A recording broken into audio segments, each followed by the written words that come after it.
Atenção! Vai começar agora uma teleaula de automação do curso profissionalizante. Este módulo tem um total de 20 aulas. Hoje você vai assistir a teleaula número 13. Bons estudos!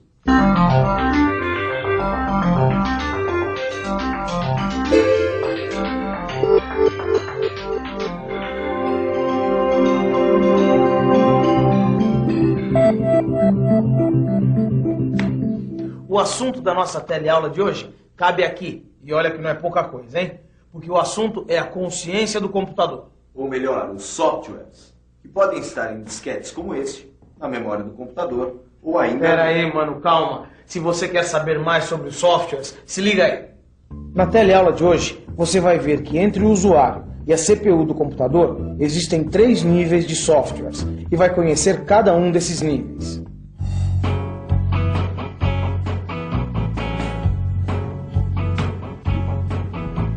Quando a gente liga o computador, logo de cara aparece um software. E se a gente continua acessando, aparece outro e outro software. Mas afinal de contas, o que exatamente é um software? Como vimos em outra teleaula, o computador é uma máquina formada por hardware e software. Ou melhor, por uma parte física e uma parte lógica. Como as pessoas. É isso mesmo. Nós também temos uma parte física e uma parte lógica, que é a nossa consciência.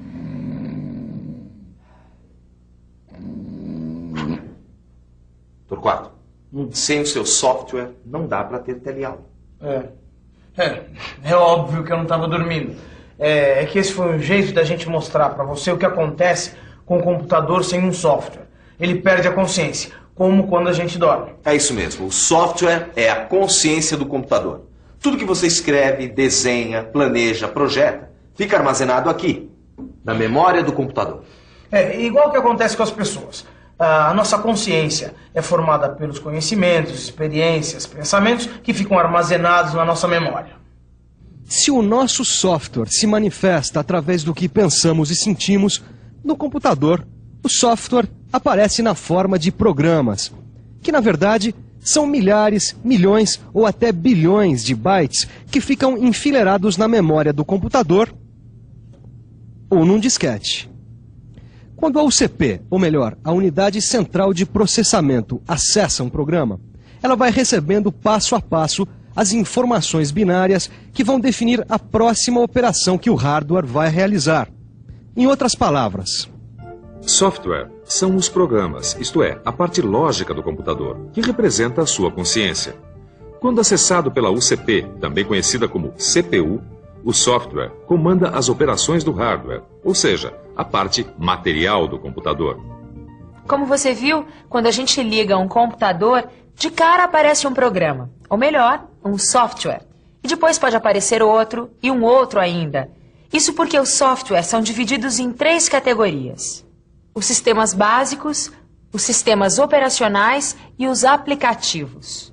Para acessar um aplicativo, 2 outras categorias de softwares entraram em ação: o sistema operacional e o sistema básico. A primeira categoria de software são os programas que servem principalmente para comandar o hardware. É esse primeiro programa que aparece normalmente quando a gente liga um computador. Agora, é claro, os programas podem estar organizados de uma forma que a gente não veja os sistemas básicos. É que eles ficam nas profundezas da consciência do computador. Voltando aos sistemas básicos. Desculpa. Como você já viu, ele é o programa que inicia a operação do computador, estabelecendo o modo inicial de funcionamento dos chips programáveis. Lindo! Torquato maravilhoso. Mas o que o Torquato quis dizer é que esse tipo de sistema é uma espécie de autoconsciência. Ou melhor, eles percebem que estão dentro de um hardware e que tipo de hardware é esse, para depois dar início à operação do computador. Aí ele informa a capacidade do hardware, a memória. E tem uma outra coisa muito importante. Os sistemas básicos ficam numa parte da memória do computador que nunca perde o programa, mesmo quando a gente desliga a máquina, a memória ROM. E digitando alguns comandos, a gente chega na segunda categoria de programas: os sistemas operacionais. A segunda categoria de softwares são os sistemas operacionais. Os sistemas operacionais permitem que a gente realize várias operações, como por exemplo, ler e gravar dados em disco, definir informações para usar periféricos e ainda copiar informações de um disquete para a memória do computador. Clicando o mouse ou digitando algumas informações, nós chegamos à terceira categoria de aplicativos. São os programas que fazem do computador uma das máquinas mais versáteis já inventadas pelo homem, a máquina das 1001 faces. Está achando que é exagero? Então, confira no nosso arquivo.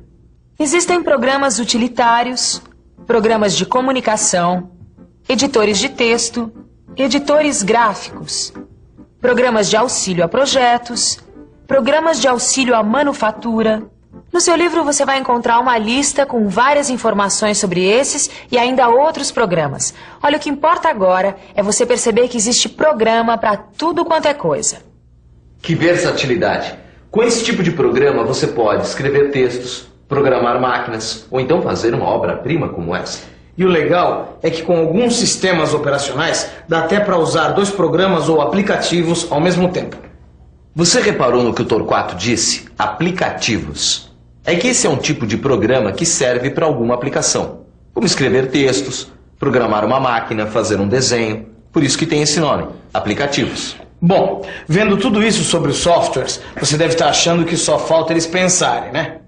Tem gente que diz que o computador pensa sozinho. Só que não é bem assim.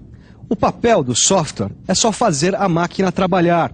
E ela só vai executar aquilo que você pensar. Porque o programa de computador é apenas a automação de uma sequência de operações. Numa máquina CNC, por exemplo, o programa apenas vai determinar as operações que a máquina vai realizar. Programar uma máquina CNC, ou melhor, um comando numérico computadorizado, nada mais é do que, através de códigos, dizer ao computador da máquina todas as informações geométricas e tecnológicas que são necessárias para usinar uma peça.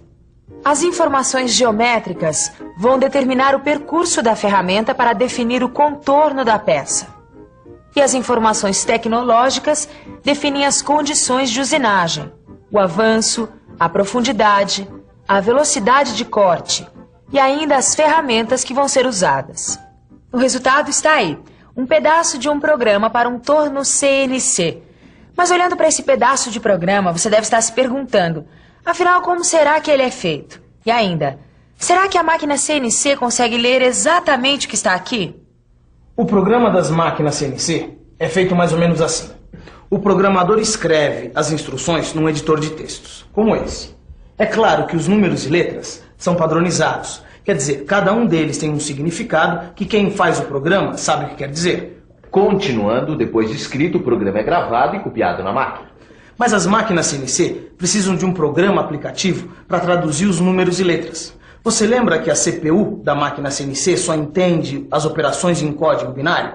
Ou seja, combinações de zeros e uns. E aí a CPU da máquina pode executar a sequência de operações que fazem os periféricos do torno entrar em ação. Os motores, os atuadores. E aí então a peça é produzida.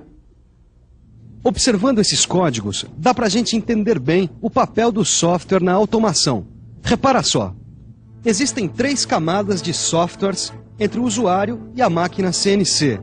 O programa do usuário em linguagem de máquina CNC, o aplicativo interpretador e o programa que vai rodar na CPU, numa linguagem que já foi transformada pelo programa interpretador para que a CPU consiga entendê-lo. Mas e se por acaso essas 3 camadas de software desaparecessem? O que será que aconteceria? Exatamente isso que você imaginou. Sem software não há automação. Por isso, costuma-se dizer que os softwares são uma peça-chave na automação. Afinal de contas, sem eles, nem o computador existiria. É por isso que as fábricas investem tanto no desenvolvimento de softwares. Só para você ter uma ideia, já existem até programas em que o usuário só precisa desenhar a peça que ele quer produzir e acrescentar as informações tecnológicas.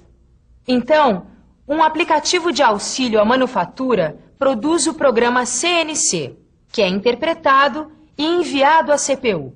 E além de todas essas inovações, esse aplicativo tem ainda um módulo de simulação que mostra na tela do computador todo o processo de usinagem. Portanto, ele deve ser um profissional que, além de dominar as informações tecnológicas, ele tem que saber usar os aplicativos do computador.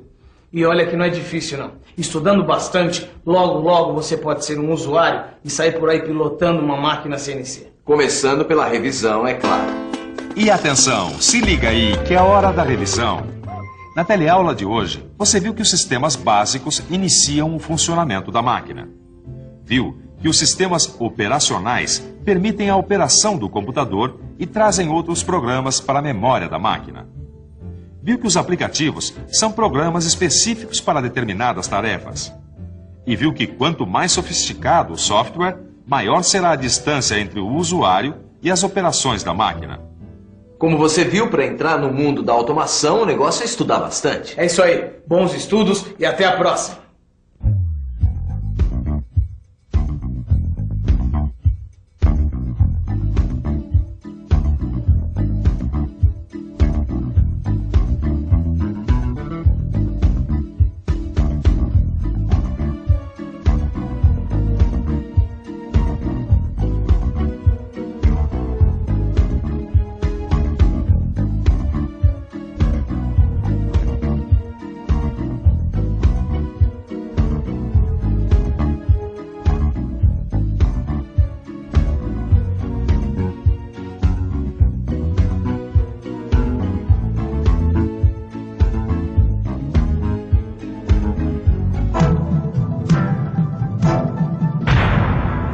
Telecurso 2000, um programa de educação do Sistema Fiesp e da Fundação Roberto Marinho.